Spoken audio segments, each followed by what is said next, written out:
Alright, welcome to Franchise Friday. We are finally taking a look at the Lethal Weapon franchise, and we're looking at the first Lethal Weapon movie released in 1986, starring Mel Gibson and Danny Glover. And yes, I already did this movie, but I didn't do a very good job at it. It was a Christmas review. I didn't put really that much effort into it, but we're going to do it this time. Fucking yawn. Anyway, so Lethal Weapon was directed by Richard Donner, may he rest in peace, and written by Shane Black. And they actually both returned for all four films in this franchise. So that's a steady, a steady thing.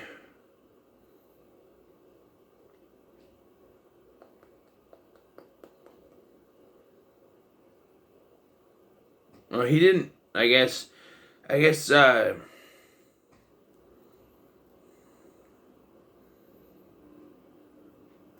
Black wasn't in the third and fourth one. He didn't write those ones. But Richard Donner directed all four. So the story in this film is that a young woman named Amanda Hunsaker supposedly committed suicide. So the police department of the LAPD, I believe it's LAPD, they send,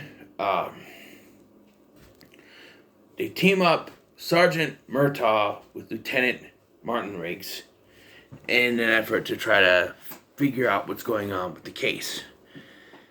Murtaugh has just turned 50. It is his 50th birthday as we start this film, and he is a seasoned veteran by the fact that Danny Glover was only 41 at the time, and obviously they put little grades in his hair to make him look older, but he really wasn't that old at the time, but who knows. And he is the more seasoned cop. He's more by the books. He's the straight man. Whereas Martin Riggs is unstable, mentally and physically. His wife died in 1984, and ever since then he has been suicidal. Why he hasn't been taken off the case, I don't know. This is the director's cut that I'm reviewing. But we have a scene at the beginning where he's at this school, and he shoots these guys. It's a case. And then when he meets with Murtaugh, they have this scene where he handcuffs himself to a suicide jumper and it jumps off the building with him. Of course, they land on the little pad thing, but yeah. Riggs has unorthodox means of figuring stuff out. So they both start an investigation. After this incident with jumping off the thing, Murtaugh does bring him home to his family. And I've heard criticism of this, is saying, well, this guy was crazy because they have a confrontation where he's like, you want to kill yourself so bad? Do it. And he does pull the trigger, but because Murtaugh's finger is in the way of the hammer hitting the thing, it doesn't go off. And this guy just tried to kill himself and you're going to bring him home to your family? Well, yeah, you don't want to leave him alone. See, it is shown here that Riggs is ready to commit suicide. He just needs the push. Even though Murtaugh stopped him there, what if that was enough? What if he went home and finally just did it because of that push? It was very smart for Murtaugh to bring him in to see the family, to calm him down. That works. I want to stop here and I want to talk about the chemistry between the two, because Mel Gibson and Danny Glover have very good chemistry. They're fantastic. They work off each other very well within this film. We also have some good villains. We have Mitchell Ryan playing the villain McAllister. With Mitchell Ryan as the villain, that means that it's obviously the Thorn Cult. And in the final act, we get Michael Myers versus Riggs and Murtaugh. I'm just kidding. That's not what happens, because the Thorn Cult wasn't really a thing yet. This was 1987. 1994 was when the sixth film and Halloween came out. So Halloween 6 came out. So, that was a joke. But wouldn't that be something if, Riggs is chasing down Joshua at the end, right? And you got Murtaugh going after McAllister. Just before McAllister blows up, he says, bring in a secret weapon. He explodes, and all of a sudden, walking through the fire is Michael Myers, and he's staring at Murtaugh. And Murtaugh can look and go, I'm too old for this shit. You know, his signature line. That would be cool. Nice little Halloween Lethal Weapon crossover, but in the first film of the Lethal Weapon franchise, I don't think that would work. But it's just a joke. It's just a joke. Let's just move on. So, there's another scene that I think gets criticized because I think it's misunderstood. So, they figure out that there's hookers involved with this, and so they start doing an investigation with that. Murtaugh picks up a hooker and asks how old she is. She says she's 22. He's like, bullshit, how old are you? And she goes, how old do you want me to be? And he says, the younger the better. So she says she's 16. She says she's 16. I don't think she's actually 16. And then he pays her $100 to come home with him and watch the Three Stooges. He's proving a point. He's not taking home a 16-year-old girl to bang her. Alright? And for one, I don't believe that actress was even 16 years old. And before you say, well, how can you tell they get older actresses? There's a difference. I don't believe that this actress could play a 16-year-old. I believe her more as a 22-year-old. Whereas the actress who plays Rianne can pass for 16 if she was in fact 16. There are some flirty things between her and Murtaugh, but I don't, or her and, that's even weird, her and Riggs, but I don't think that even supposed to do anything. She has an innocent crush on him. That's it. But yeah, and she does actually do this stuff for him, and that is supposed to be his proof. He's trying to prove that if you offer a hooker money, they'll do anything you ask. He's trying to prove that, and this is going to be really dated because he's talking to Murtaugh about it. He goes, that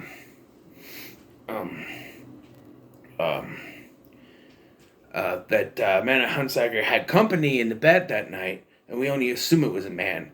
To which Murtaugh goes, that's gross. Yeah! In 2021, that line is gross. 1987, I guess they didn't even think of lesbians in that way. Oof. Anyway, moving on from that, that's what I think it is. I think he was trying to prove that a hooker can be paid off as long as you offer money to do anything. You know, they'll say they're 16. They'll, for your perverted fantasies, they'll, watch the Three Stooges with you. As long as you pay them, they'll do what you want. And that was his point. He wasn't trying to hook up with an underage girl. He was trying to prove a point. So just drop it, alright, people? Now, they say it's thin, right? It's thin evidence. But then they go to the hooker's place, and it blows up. And then they still say it's thin evidence. I don't know if they're being sarcastic or if they're true or if they're being for real on it, but I think an explosion on a suspect's house would clue in that they're into something and someone was trying to silence them. We find out that, I think his name is Michael Hunsaker, played by Tom Atkins in this film,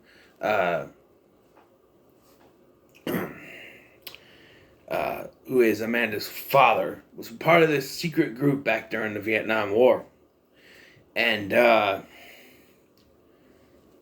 this secret group is now led by Mitchell Ryan and, of course, Gary Busey, who plays Mr. Joshua. He's in on this too. And they're behind this. And, we get the stereotypical action film thing of, he spills the information they need and then gets killed. And that's what happens. Joshua shows up in chopper and shoots him. But then I'm just like, Riggs. See, couple scenes before this or so, they're doing their target practice, and it's shown that Riggs can hit a target, make a smiley face on the target practice thing from a long distance. Yet he can't hit a damn chopper from that same distance. Bullshit. The only reason he didn't shoot the chopper is they need Joshua for the climax. I'm just saying. What was the point of him shooting at it anyway? I don't know. But so as a last effort, they tried to kill Riggs, which they believe they do. So Riggs is believed to be dead. They try to use that to their advantage.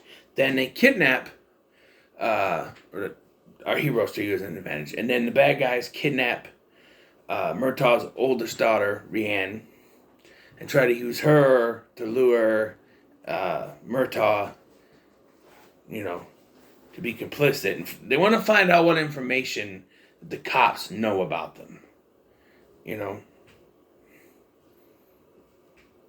That's what they want to know. They killed Riggs because he might know too much, and then they're going to try to get information from Murtaugh. Of course, Riggs is not dead, but I feel like this is where the writing might be a little bit iffy. For me, it's not bad, but I feel like if you played it so the audience thought he was dead, instead of showing us, oh, he's still alive and we're just going to trick them, have it be a surprise, man.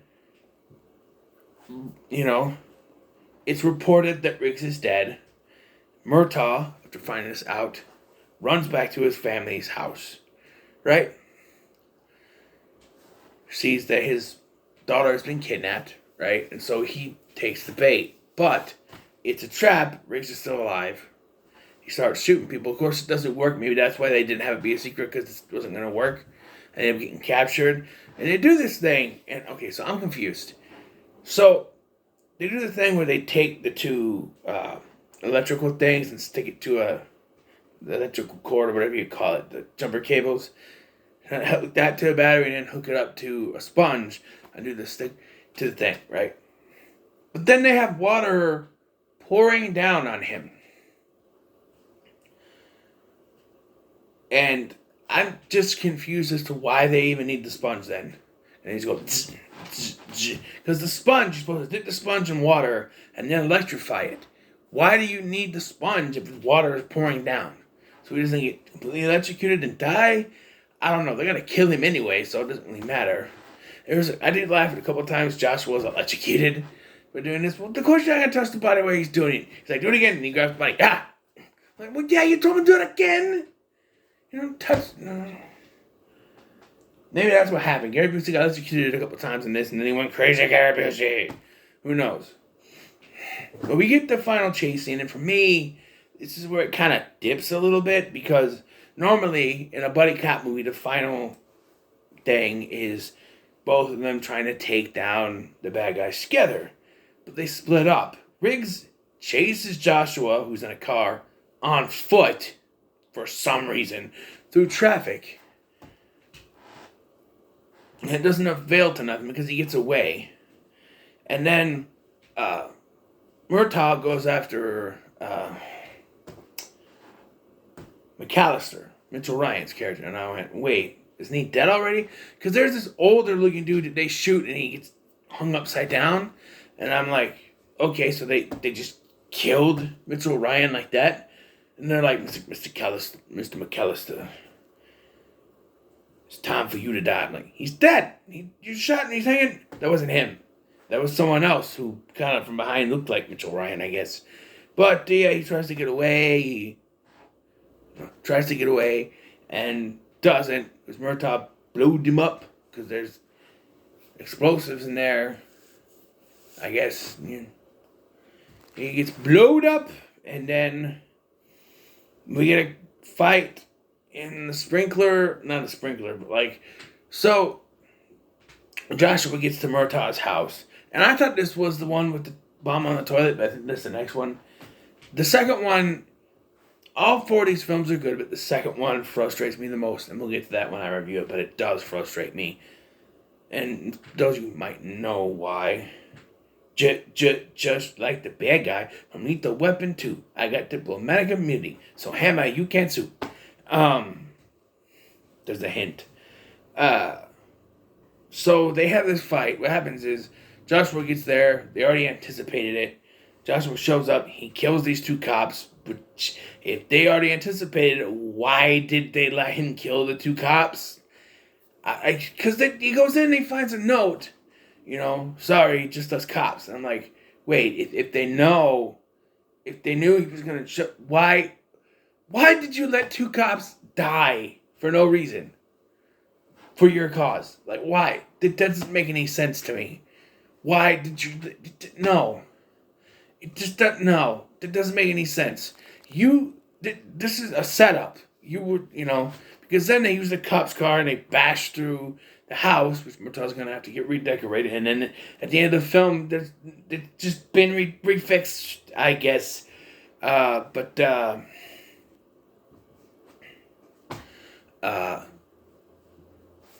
yeah, why sacrifice two cops? It just doesn't make any sense. Other than you need to be stealthy and have that entrance where they break through the wall. But two cops died because of your stupid ass plan.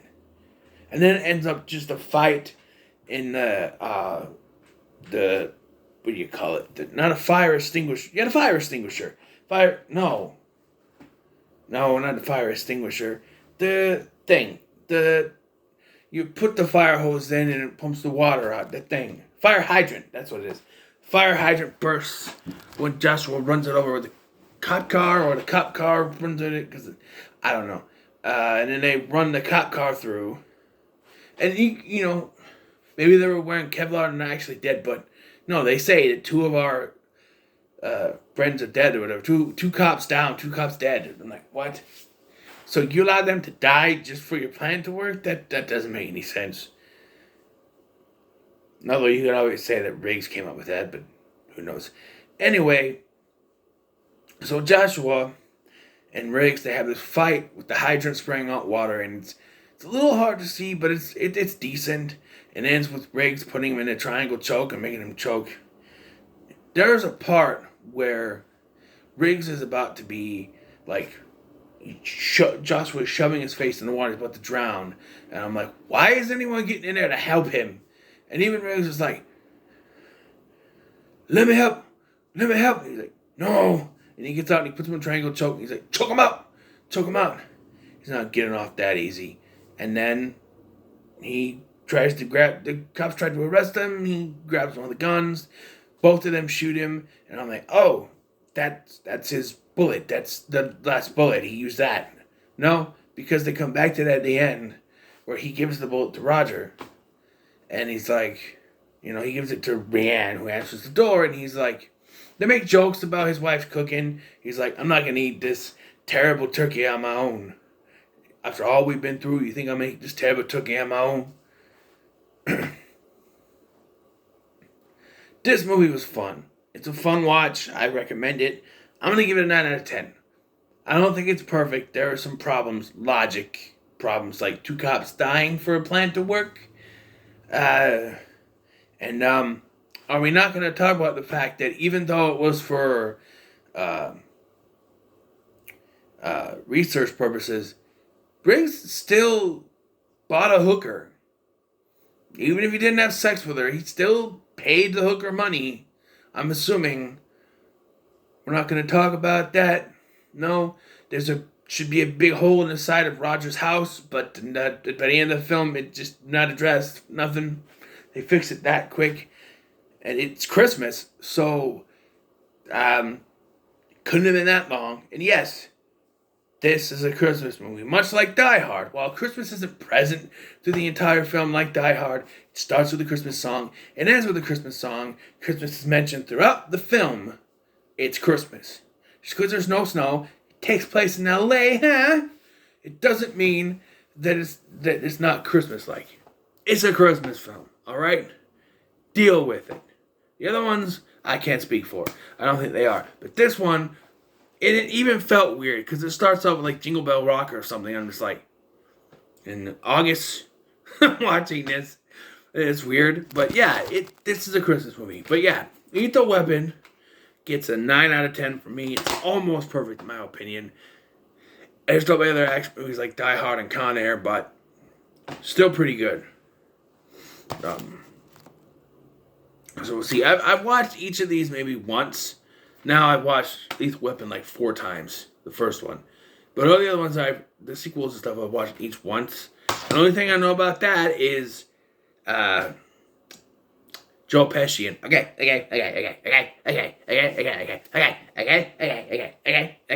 And that starts in Lethal Weapon 2. It's a little annoying. It does it less and less as the movies go on. Like in 4, I don't think it does it that much. But yeah. So what are your thoughts on Lethal Weapon? Comments below. Make sure to like, share, and subscribe. Thanks for watching. I've been Scotty, and I'll see you in the next one.